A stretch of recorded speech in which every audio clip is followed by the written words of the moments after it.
अयोध्या से पधारे श्री महंत राम मिलन दास जी महाराज, मोहाली पंजाब से पधारे श्री महंत रामनाथ जी महाराज, महंत राजू दास जी, महंत रविंद्र दास जी, महंत पंचाननपुरी जी, महंत मिथिलेश नाथ जी, आज के इस कार्यक्रम के प्रस्तावना जिन्होंने रखी महाराणा प्रताप शिक्षा परिषद के अध्यक्ष पूर्व कुलपति प्रोफेसर उदय प्रताप सिंह जी, दीनदयाल उपाध्याय गोरखपुर विश्वविद्यालय के भौतिकी विभाग के अध्यक्ष प्रोफेसर रविशंकर सिंह जी,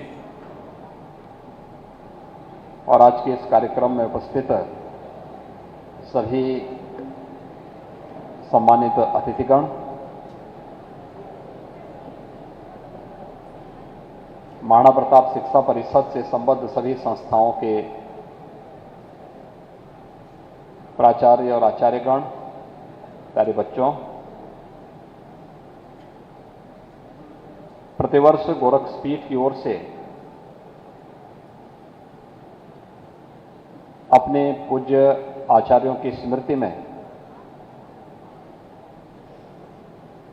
साप्ताहिक श्रद्धांजलि समारोह का आयोजन किया जाता है। साप्ताहिक श्रद्धांजलि कार्यक्रम 2 सत्रों में, पूर्वाहन के सत्र में समाज और राष्ट्र से जुड़ी हुई उन ज्वलंत समस्याओं को लेकर के जो हमारे अतीत, वर्तमान और भविष्य को प्रभावित किया है या प्रभावित कर रहा है या प्रभावित करने वाला है, उन सभी समसामयिक विषयों को लेकर के संगोष्ठी का आयोजन होता है। तो अपराह्न के सत्र में यहां पर कथा प्रवचन का एक सुंदर आयोजन भी इस अवसर पर संपन्न होता है। आज साप्ताहिक श्रद्धांजलि समारोह की समसामयिक विषयों से संबंधित संगोष्ठी के उद्घाटन कार्यक्रम का है, और आज की इस संगोष्ठी का जो विषय यहां पर आयोजन समिति की ओर से रखा गया हुआ था कि आजादी का अमृत महोत्सव संकल्पना से सिद्धि तक। अभी 15 अगस्त 2022 को इस देश के यशस्वी प्रधानमंत्री श्री नरेंद्र मोदी जी के महत्वपूर्ण उद्बोधन को पूरे देशवासियों ने सुना।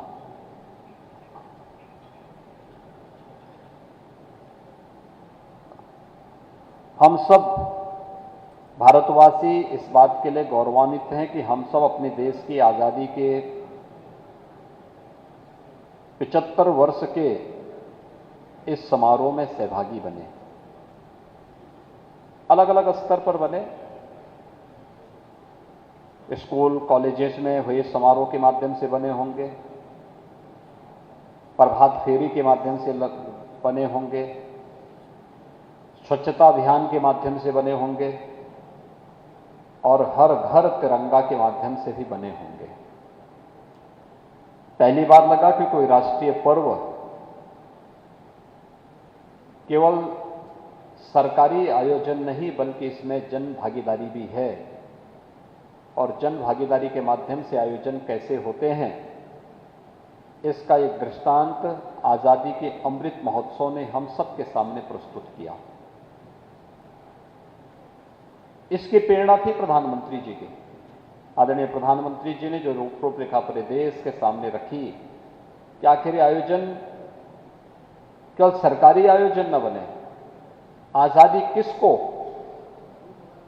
केवल राजनीतिक आजादी नहीं मिली देश को, भारत को 15 अगस्त 1947 को संपूर्ण आजादी मिली है, और संपूर्ण आजादी में संपूर्ण देश की सहभागिता भी देश की आजादी के अमृत महोत्सव कार्यक्रम के अवसर पर होनी चाहिए। और वह अवसर पर पहली बार देखने को मिला कि हर घर पर तिरंगा फहराने का कार्य हर भारतवासी ने किया था।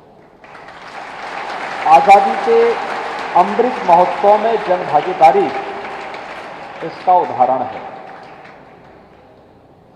भारत अपने संकल्पों को सिद्धि में बदल रहा है। इसका एक उदाहरण आप सबके सामने मैं देना चाहूंगा, वह है अभी आपने देखा होगा कि भारत ब्रिटेन को पछाड़ करके दुनिया की 5वीं अर्थव्यवस्था बना है। यानी जिस ब्रिटेन ने भारत पर लगभग 200 वर्षों तक शासन किया, आज भारत की अर्थव्यवस्था उस ब्रिटेन से बड़ी हो गई है। यह भारत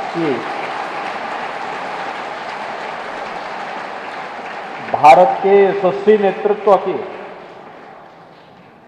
पूरे देश के संकल्प को सिद्धि में बदलने की सफलता का एक उदाहरण पूरे देशवासियों के सामने है। और इसीलिए प्रधानमंत्री जी ने पूरे देशवासियों को इस बारे में आह्वान भी किया कि देश को आजादी अचानक नहीं मिली। ये आजादी के लिए इस देश को अहर्निश प्रयास करना पड़ा, अनगिनत बलिदान देने पड़े।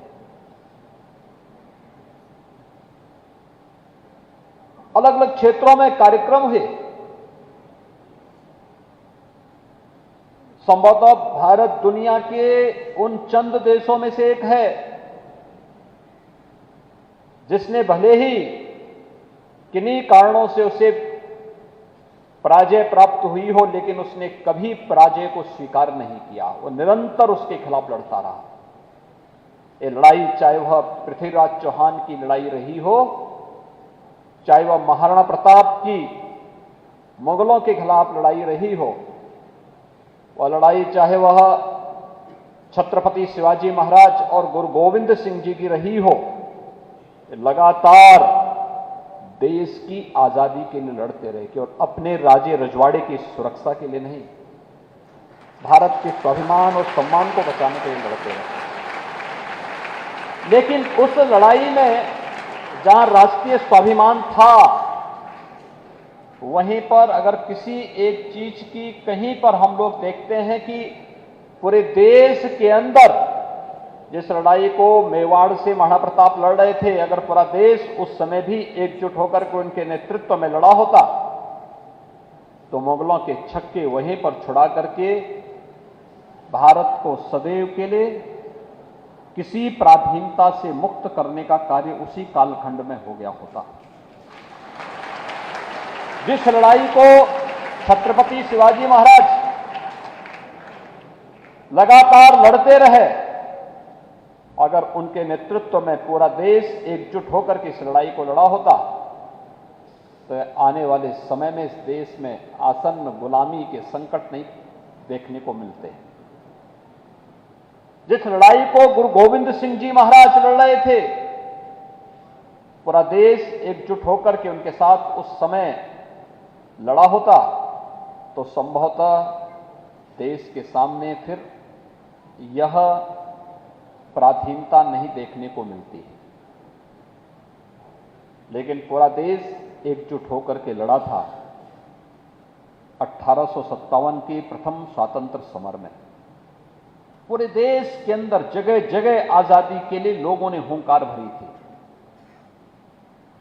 कहीं बैरकपुर में मंगल पांडे के नेतृत्व में लड़ाई आगे बढ़ती है, कहीं गोरखपुर में शहीद बंधु सिंह के नेतृत्व में लड़ाई आगे बढ़ती है, कहीं मेरठ में धन सिंह कोतवाल के नेतृत्व में लड़ाई आगे बढ़ती है, कहीं झांसी में ये लड़ाई झांसी की रानी लक्ष्मीबाई के नेतृत्व में आगे बढ़ती है, कहीं बिठूर में त्यात्या टोपे के नेतृत्व में लड़ाई आगे बढ़ती है। और देखते ही देखते पूरे देश के अंदर अलग अलग स्थानों में कोई जनपद, कोई क्षेत्र ऐसा नहीं था जहां पर देश की आजादी के लिए लोगों ने उस समय हुंकार न भरी हो। और पहली बार लगा था कि भारत पराधीनता से मुक्त हो जाएगा। उस समय भले ही उस राष्ट्रीय एकता के सूत्र में उस प्रथम स्वातंत्र समर को पिरोने के लिए जो अभियान प्रारंभ हुआ था, वह ज्वाला कभी बुझने नहीं पाई, निरंतर चलती रही, वो निरंतर चलती रही। कभी इसके बाद आपने देखा होगा चोरी चोरा में 1922 में चोरी चोरा की घटना होती है, इतिहास प्रसिद्ध घटना। लखनऊ में काकोरी की घटना होती है। काकोरी कांड के महानायक पंडित राम प्रसाद बिस्मिल, अस्फाउल्लाह खां, ठाकुर रोशन सिंह, चंद्रशेखर आजाद, राजेंद्र नाथ लाहिड़ी और ऐसे उन क्रांतिकारियों को जगह जगह फांसियां दी गई, लेकिन देश की आजादी की लौ नहीं बुझी, वह निरंतर प्रज्वलित होती रही। ऐसे अनगिनत बलिदान हुए और उसका परिणाम था 15 अगस्त 1947 को अंततः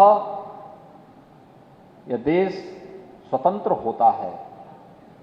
स्वतंत्र भारत अपना संविधान भी बनाता है।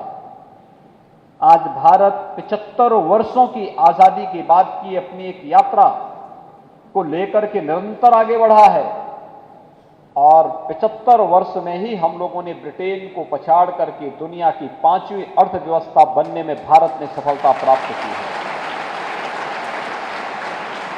ये चीजें दिखाती हैं कि प्रधानमंत्री जी ने